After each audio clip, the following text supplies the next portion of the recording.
Yo, what's up, everybody? This is Brandon Cordovas with Keller Williams. Yeah, I'm a real estate agent, so if y'all need help with anything, just let me know. But we're gonna talk about 1099 Pacifist chapter review for One Piece. This is the reader request was Raccoon Dogs Fixing Up Odin's Hair by Match and Takeshi. And Oda drew this really nice, making Odin's hair look like a house. And I like that. I think that's very useful. And so now we cut into the chapter. We see you've done enough, Kuma. Huff huff. And we have there's no saving the rest. Come on, come back. You're only going to lose your own life. We have Kuma here going against Bekuri from the Far East in another kingdom where he used his strategy successfully. The Celestial Dragons is who he's talking about, where they praise their beautiful city for being cleansed of all filth now in order to bring about great bliss and prosperity. So he believes that he says a wise king must sometimes steal his heart and enact cruel reforms.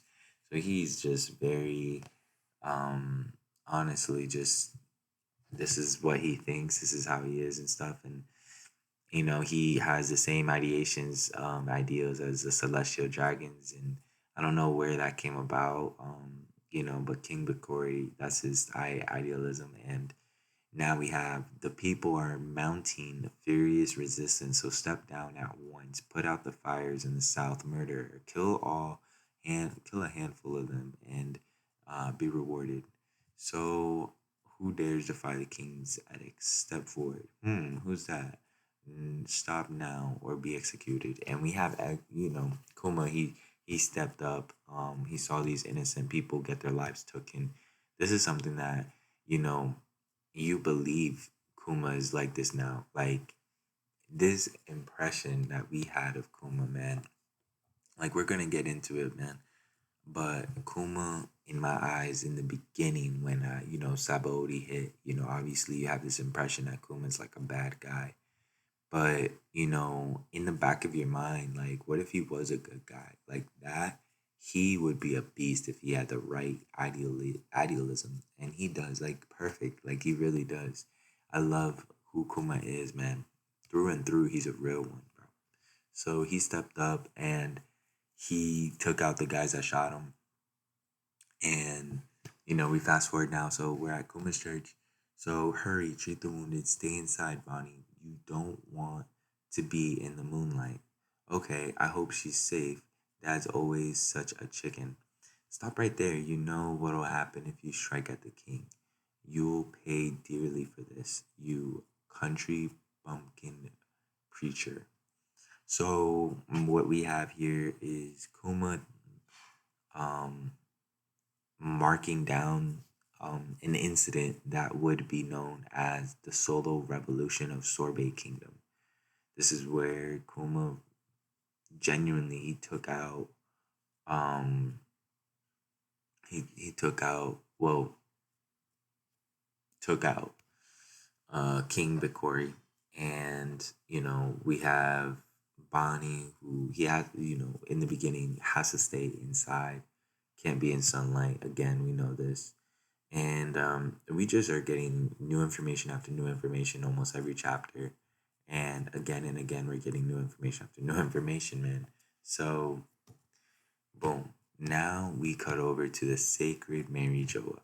So we have, this is really like a arc that has turned into a arc for, just a singular one of the five elders. And it's Saturn.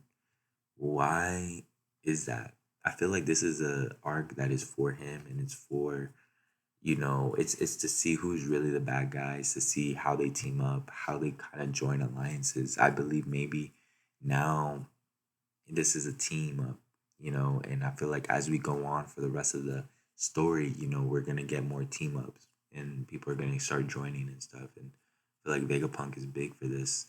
And Kizaru, I feel like he might team up as well. But anyways, So we cut over to the Sacred Mary Joa, and I hear there's a new king in Sorbet. So that's very strange, right? Who is it? Now, unable to resist the pleas of the people, Kuma became the king of the realm, living out of his old church.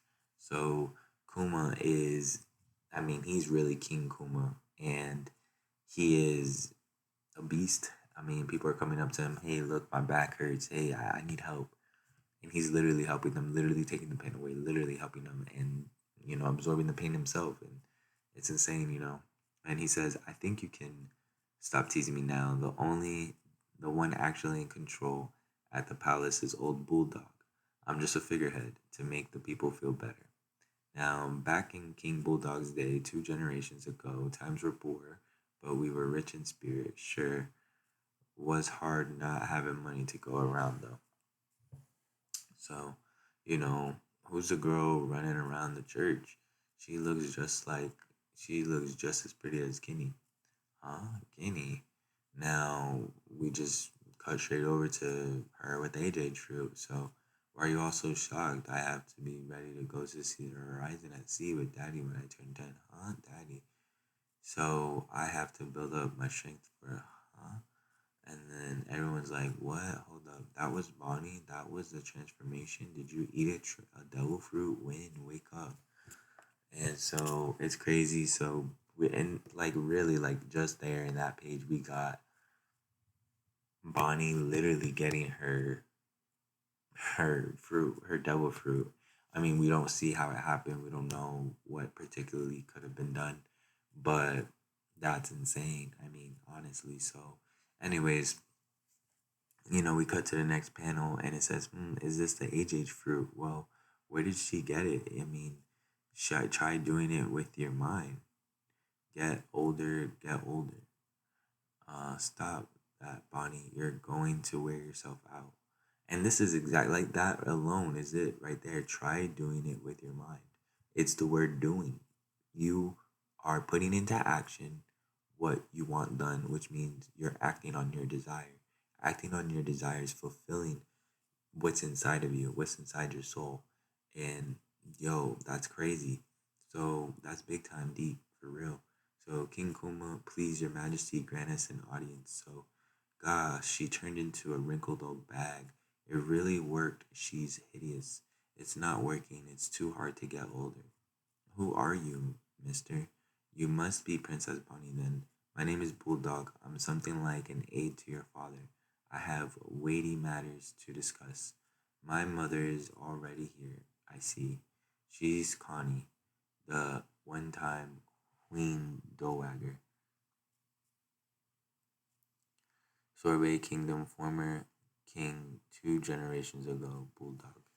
So, Queen Connie and Bonnie know each other. And Queen Connie is actually the mother of the former king from 2 generations ago, King Bulldog, who is running the action right now behind the scenes about Kuma is just taking off trying to find this treatment for Bonnie. And no, bro, this is sick. Like, I love how the story plays out because you see the connection between Bonnie and the mother relationship with Connie, and then Bulldog and the relationship with Kuma is really nice. I like that. I love that. I love that. King Beckery's coming back, so look at the nonsense in this article. I'm certain Beckery's set this up. I mean, really, seize the throne with violence by burning villages. Wow, he's trying to overthrow us from abroad. It means he has the world government on his side. Beckery will be back to take control, mark my words. There's intel that he's preparing battleships. So, dot dot dot moment. And he's thinking, he's like, all right, well, we can't have Bekori coming back here. He'll have us killed this time. Don't worry, he won't set a single toe within the country again. Whatever he tries to bring back with him, I'll drive it all away. But once that happens, I'll be seen as a criminal. I won't be able to stay here anymore. Once that happens, I'll need you to be king, Bulldog. Yo, so this is big time stuff, and so now he did. And we got, could you take Bonnie under your wing? In this case, even this church will be in danger. All right, I'll find her a place with the same conditions. I did it, and now she looks like Connie, really old and stuff. So, we got Bonnie doing the impression of Connie. That's sick, you know? And then Bonnie, be a good girl while I'm gone. I'll be back when I'm able, you know? And so you're leaving, I'll miss you. And, Bonnie misses Kuma and everything like that, mother father relationship. Man, it's so deep. And then that's him, Navy, I'll kill him. And he's the man who stole Sorbet Kingdom from me, a true tyrant who's committed all manner of atrocities. Kill him now, Big says. I am the true king. You were a fool to show your face around here again. Naturally, Kuma sank all the ships. That's the end of that, right? So Bikore's done. I hope he's done. And then you see where Kuma says, and well, narrator says, and fled to sea. A bounty was placed on his head, and through his pirate reputation and great strength, its value swelled over time. So I wish Daddy was here. I want to see him again. I'm sorry, Bonnie dear. Remember, Kuma is the hero who saved this land. I don't care. He's my daddy. Once I'm 10 and I'm all better, I'll be a pirate too. Don't do it, dear. I can turn into a grown up. And have you ever seen this disease before? She can't be in sunlight, the poor thing. And then we got Kuma here just traveling everywhere. Oh man. Oh, we just have this traveling barrage of him going to all the places where he's sent, the Straw Hats, and that's just amazing. We get some dialogue and interaction there, you know. And we cut over to where he actually pulls up to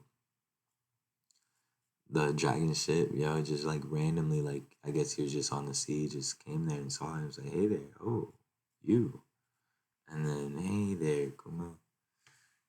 And then, boom, they got on the ship. Eva and Ina were thrown in prison, and since I last saw you, you've been a king, a tyrant, and a pirate. It must have come as a surprise to you. Nobody in the Revolutionary took those articles seriously, of course.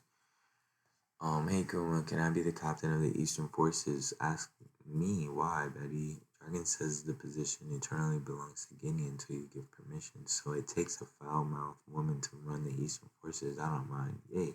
So we just got this whole dialogue with Kuma and little shoddy Betty over there and Dragon, it's a nice little vibe they got going on here and they're just catching up. She asks if she could take the Eastern Forces. Nobody took that spot because of Shadi over there, Guinea. But now Dragon starts talking. He says, Sabo, Koala, and the others want to see you too. We have many promising young members rising to the ranks. I want to show them off to you. I've seen what's happened. I've seen what's happening around the world, and I often wondered what you would have done, Dragon. I want to return to the fold. But, Bonnie, as a matter of fact, I wanted to talk about her. You're aware of the Navy scientist Dr. Vegapunk, aren't you? After the recent accident, he's going to transfer to a new lab. Ordinarily, he's kept under heavy security, but he's more approachable during the transition.